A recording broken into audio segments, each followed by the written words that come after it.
The camaraderie at the Republican Study Committee was great.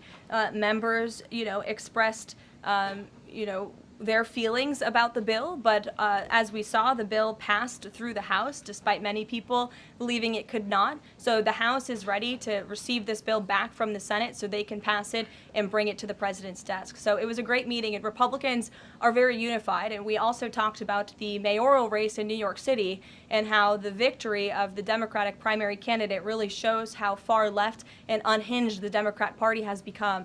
And Republicans truly are on the right side of every issue in this country. We are on the side of no men in women's sports, on the side of low taxes, secure borders. So that was the topic of discussion, and the unity was strong and the camaraderie was high. And I know everyone looks forward to being here at the White House for the bill signing next week. Sure. Thanks, Caroline. The Supreme Court ruled this morning that South Carolina is allowed to deem Planned Parenthood as not a qualified health care provider, and that will block it from receiving Medicaid funds. Does the White House have a statement on that ruling, and would the president support a standalone bill from Congress to defund Planned Parenthood at a federal level rather than letting each state determine it? I'll let the president speak on that legislative priority, but as for the Supreme Court ruling, the president has always maintained that Americans should not be forced to violate their conscience and their religious liberty by having their tax dollars fund abortions, and we're glad the Supreme Court ruled on that side today, or yesterday. Then on Iran, but on a domestic matter, in January, President Trump revoked security details for several former administrations, including Mike Pompeo, Mark Milley, and John Bolton. Given the heightened tensions with Iran right now, is he considering restoring those security details? That's not under consideration right now. Fran. If I could follow up on trade, and then I have a question about the bill as well. Are you saying at this point that there's no plans to extend that July 8th and July 9th deadline? I mean, especially with everything that's been going on, from Iran to the tax bill on Capitol Hill, is that under consideration at all at this point? Perhaps it could be extended, but that's a decision for the president to make.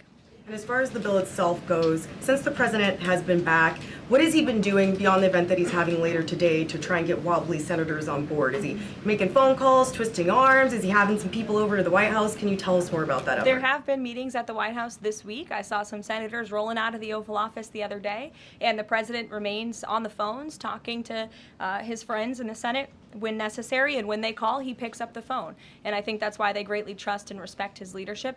And we're having that big event later this afternoon at 4 o'clock. I would encourage you all to tune in. We're going to have some great everyday Americans who are in attendance. We'll have some tipped delivery drivers. I think we're going to have a barber from the great state of Arkansas here in attendance.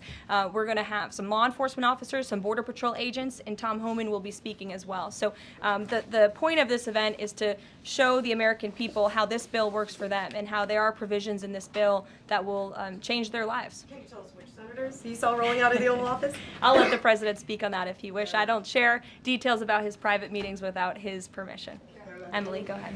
Today, the Justice Department announced it was opening an investigation into employment discrimination at the University of California, alleging they had race and sex-based quotas.